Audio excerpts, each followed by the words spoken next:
Well, hey there, my friends. Welcome to my channel, Ink and Whimsy. I'm Laura Daniels, and I'm so glad you decided to spend a little bit of your day with me. We're going to be using the Not Just for Boys Kit Club for May. It's called Gumballs and Swizzle Sticks. Does that just not make your day just thinking of that title? I love the one that Meredith came up with. We are going to be using some select pieces of paper to create a single page layout. I already have all of my ephemera gathered into the 3 different sets that we're going to be using. I have the title all made. It's called Off to the Races, and I already have my journaling done that I'm excited to share with you. And then I only have one photo, and the story is not about the story. The story is about things I wish I had done. And this is the photo of our daughter Lauren, our son Dwayne, and their cousins Julia and Joseph way back when. I couldn't even tell you the month this photo was taken, but it was a long time ago because now they're all married and some of them have kids of their own. But we're going to create a single page layout bringing all of this together. So I'm excited to share it with you. Let me clear all these pieces of paper and ephemera away and we will get busy. Alrighty, I'm excited to put this single page layout together for you, and I love this paper right here with all the old-fashioned bottle caps. We used to call, did you ever used to do this? We called every type of soda, whether it was Coke, Dr. Pepper, we called all of it soda. I'm gonna go get some soda, or I'm gonna go get some Coke, and it meant you were just gonna go get some soda. We were a little crazy back then, weren't we? All right, so we're going to lay this down. Now, I already tore it, and when you tear the paper towards you, you see this white core, which adds such a really neat dimension to the cardstock that you're using. So we're going to lay this down at the 1/2 inch mark. We're going to get it even. That's always important. All right, now the one tip I wanted to show you is I wanted this torn on 2 different areas and I wanted white showing through. Now I've already put this down and I've already laid this down, and I didn't want to have to tear and kind of figure out all 3 different pieces of paper. I could have just done a border here and here. What I decided to, what you can do if you've already laid down your paper, is to get a piece of white cardstock. It could be the white cardstock that you buy at Walmart for your printer. Just always have some of that available. And I just tore it to the shape I wanted, and I'm gonna lay them down right here.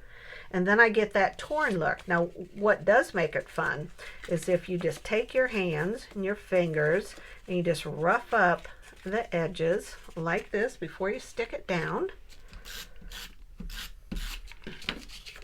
We're going to lay this about right here.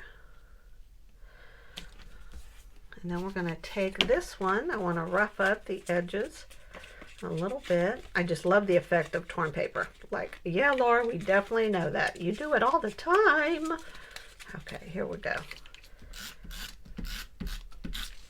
And I want to put this one up top around this edge.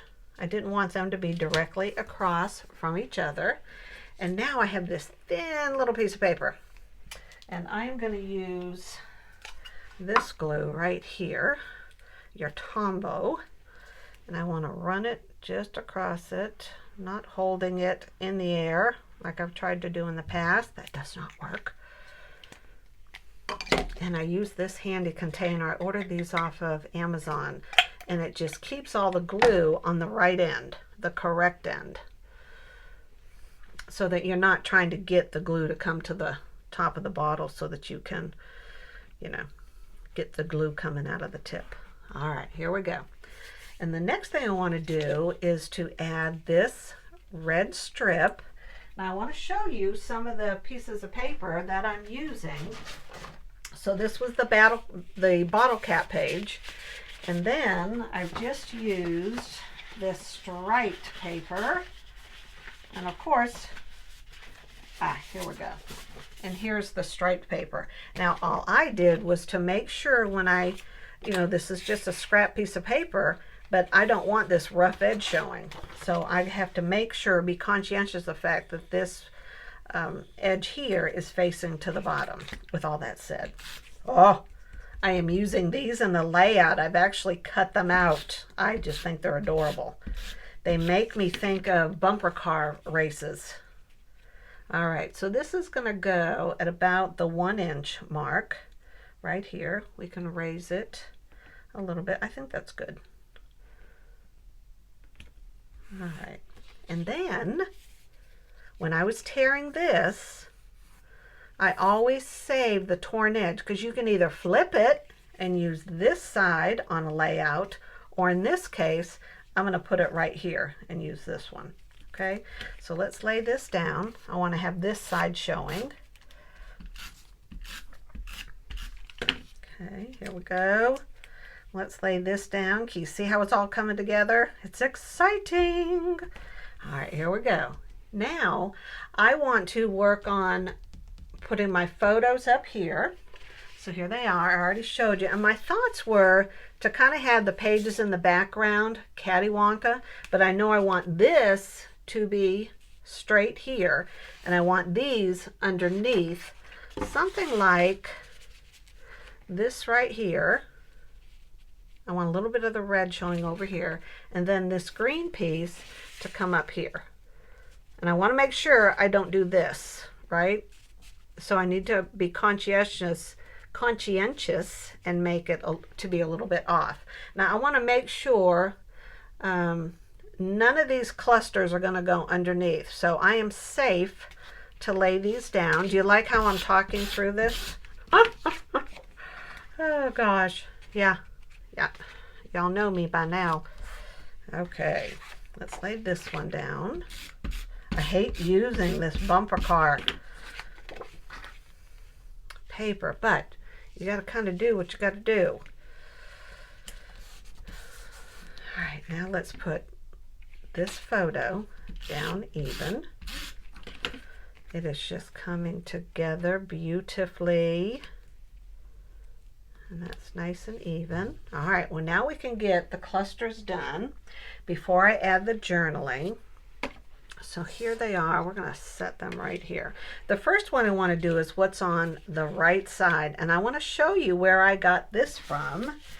And it was from this sheet of paper right here on the back, and I cut this section out, but I cut this separate from this, and then I fussy cut around the tricycle.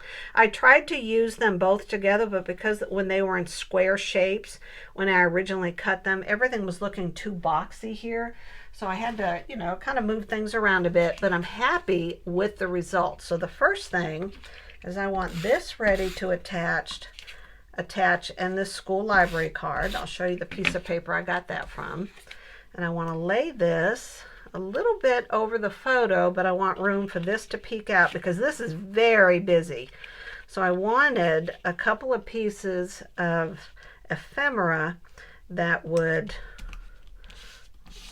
still draw your eye to this, even though this was just so busy in the background.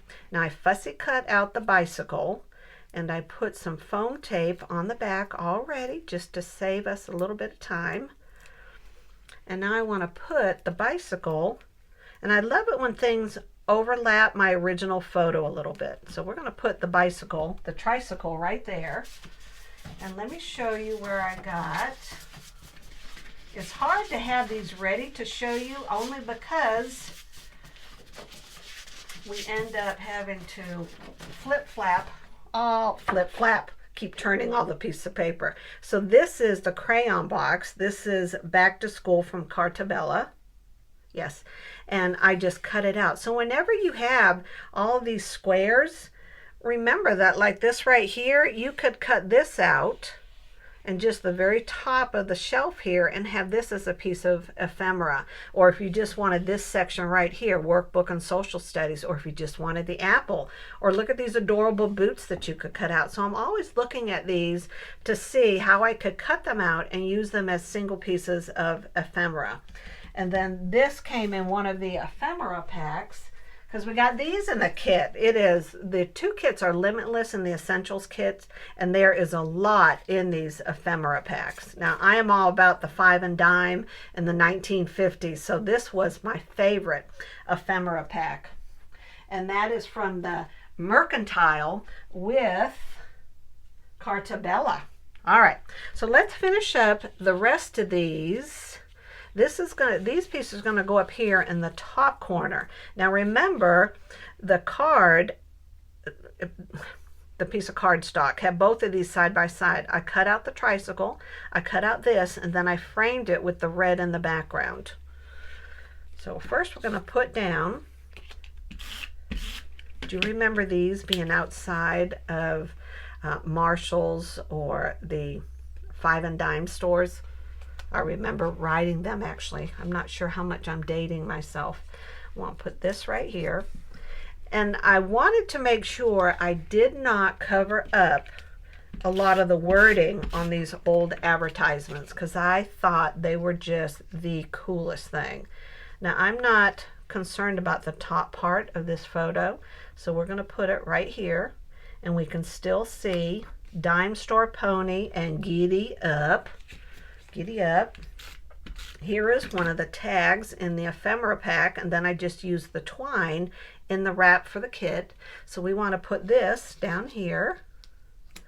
And then this gumball machine, I cut this out of one of the pieces of cardstock, and I put some foam tape on the back. We're going to take this off and put this down. Whoop. That is not a part of the layout. So to add dimension, I wanted to put this right here. Where do I want to put it? I don't want to cover that up. I think right here is good because you can still see a lot of the wording. All right, so let me show you. You got a little glimpse of what the title is, Off to the Races, and here is the journaling, and I want to read that as I am putting down my cars here. And I was telling you I didn't have a story, but I absolutely loved this photo. So I thought, well, gosh, what can I write about? And as I was looking at the photo, it just struck me how I wish I knew then what I knew now, and that a simple photograph like this above with 4 little cousins. We were down my mother-in-law's house, and that's the time where she would just cook all that great southern cooking, you know, the green beans, the snap peas, and the okra, and you know, the food would just fill the table, and we would sit around it, and there would be a time for a lot of long stories. And then that afternoon, all the kids each got their tricycles, and they were all out on Mima's driveway, and they were playing race, and they were playing follow the leader. Now it's some 30-something years later, and all of the kids are grown. They're all married. A couple of them already have children of their own. And I wish I knew then what I knew now, what I know now, was that I would slow down more, that I would take more photos, that I would write the stories down, that I would cherish the little moments in the moment, but I would record it so that today, when I'm 63, I would remember more of the stories, right? Because they get lost in time. I didn't even write the date on this photo. We didn't even have cell phones back then. But if I had kept a journal and I had just taken the time at the end of the day to write, we were down Mima's this weekend, and, you know, if I shared some of the funny stories that we had talked about over the dinner table, and of course I'm talking laying down the letters, so I'm going to save you from myself right now. Goodness knows I cannot talk and do at the same time. It's almost hilarious because once I start talking, it's like I can't multitask. I can be driving down the road, and if I'm talking on the phone, I can have the GPS and then still make a wrong turn. So I don't even know how to explain myself. So I kind of hope I'm not the only one who gets discombobulated like that. But the story of the story is slowing down. Even when, you know, when I was younger, I was just so busy. We were busy doing this, busy doing that. And I still wish I had slowed down that little bit more, that I had written down the stories. Because as I get older, and I'm 63, I forget these things. I couldn't even tell you anything that happened that day, and I wish I had that memory. So honestly, it would be to slow down enough that I recorded even just that little bit that told me what the story was. And so I have started a journal. I keep it every day. And the next morning, I just start from the end of the day and I work backwards so that I write about the day. And I cannot tell you how much of a difference that has made in my life, just recalling what happened 2 weeks ago, 3 months ago, or last year. All right, my friends, this is it. I hope you enjoyed the video. I stopped and paused a couple times so that it wasn't a long one. My question for you is, do you have some memories from way back when that you do not remember? And then what's the story you write about them? They still bring back that emotion. Until we meet again, my friends, God bless. Have an incredible day, and we'll see you next time in YouTube land. Bye-bye.